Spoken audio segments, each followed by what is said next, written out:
பாரதிய ஜனதா கட்சியை சேர்ந்த தலைவர்கள் மாநில தலைவருக்கு கோபம் பொத்து கொண்டு வந்து என்னை பற்றி சில வசைபாடி இருக்கின்றார். ஏதோ மத்தியிலே இருந்து ஆட்சியாளர் வந்து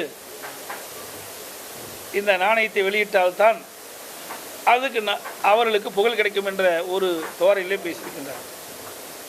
நான் கருத்தை சொல்கின்ற பொழுது ஊடகத்தின் வாயிலாக பத்திரிகையின் வாயிலாக சொல்கின்ற பொழுது பொன்மனச்செம்மல் புரட்சித் தலைவர் எம்ஜிஆருடைய 100ஆண்டு விழா வந்த பொழுது புரட்சித் தலைவருடைய பெயரிலே என்னங்க நீ இருங்க வந்துடுறேன் குறுக்க வராதிங்க ஏப்பா அதை அப்படியே நிறுத்துங்கலாம். புரட்சித் தலைவர் எம்ஜிஆருடைய 100ஆண்டு விழா வந்த பொழுது அவருக்கு சிறப்பு செய்கின்ற விதமாக புகழ் சேர்க்கின்ற விதமாக நாங்களும் நாணயம் வெளியிட்டோம்.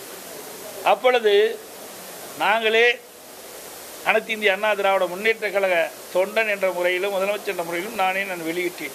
அதை பற்றி சிறுமைப்படுத்தி பேசியிருக்கின்றார் பாரதிய ஜனதா கட்சியுடைய தலைவர். ஏதோ மத்தியில் இருக்கின்ற ஆட்சியாளர் வந்து வெளியிட்டால்தான் புரட்சித் தலைவர் எம்ஜிஆருக்கு புகழ் கிடைக்கும் என்ற தோரையிலே பேசியிருக்கின்றார். அது சிறுபிள்ளைத்தனமானது. பொன்மனச்செம்மல் புரட்சித் தலைவர் எம்ஜிஆர் 1977 முதலமைச்சராக இருந்து பணியாற்றினார். 1980 முதலமைச்சராக இருந்து பணியாற்றினார். 1984 முதலமைச்சராக இருந்து பணியாற்றினார். ஆக வரலாறு தெரியாமல் இன்றைய பாரதிய ஜனதா கட்சி தலைவர் பேசுவது நிந்தையாக இருக்கின்றது. 1984 தான் இப்பொழுது இருக்கின்ற பாரதிய ஜனதா கட்சியுடைய தலைவர் பிறந்திருக்கிறார் என்றுதான் எனக்கு கிடைத்த தகவல். இவர் பிறப்பதற்கு முன்பாகவே பொன்மனச்செம்மல் புரட்சித் தலைவர் எம்ஜிஆர் அவர்கள் தமிழகத்தினுடைய முதலமைச்சராக பொறுப்பேற்று திறம்பட பணியாற்றி நாட்டு மக்களிடத்திலே நன்மதிப்பை பெற்றவர். அவர் திரையுலகத்தில் இருக்கின்ற பொழுதே தனக்கென்று ஒரு முத்திரையை பதித்தவர். கொடுத்து கொடுத்து சிவந்த கரத்திற்கு சொந்தக்காரர் என்று சொன்னால் எம்ஜிஆர் என்றுதான் சொல்வார்கள். அந்த அளவுக்கு பெயர் பெற்றவர், புகழ் பெற்றவர், பாரத ரத்னா விருதை பெற்றவர். இப்படி மக்கள் இடத்திலே மிகுந்த செல்வாக்கு பெற்ற புகழ் பெற்ற தலைவர் தான் எங்களுடைய தலைவர் பொன்மனச்செம்மல் புரட்சித் தலைவர் எம்ஜிஆர்.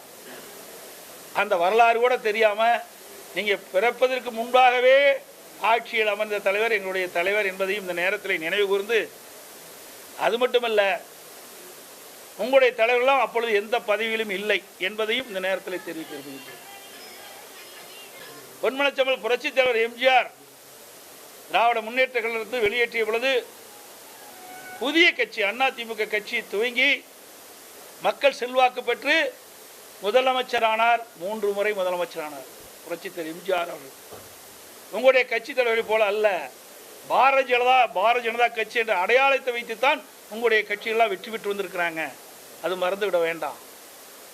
ஆகவே மற்ற கட்சியுடைய அடையாளத்தை வைத்து வெற்றி பெற்று மத்தியிலே ஆளுகின்றவர்கள் எங்களுடைய தலைவருக்கு புகழ் சேர்க்கின்ற அவசியம் இல்லை.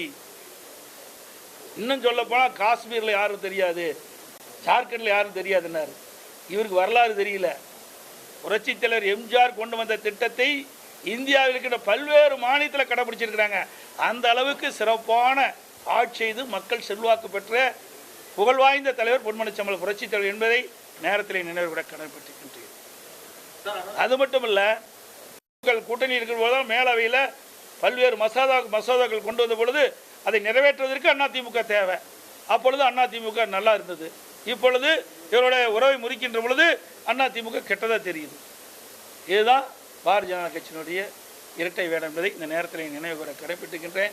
உடனுக்குடன் செய்திகளை தெரிந்து கொள்ள சன் நியூஸ் பெல் ஐகானை கிளிக் பண்ணுங்க.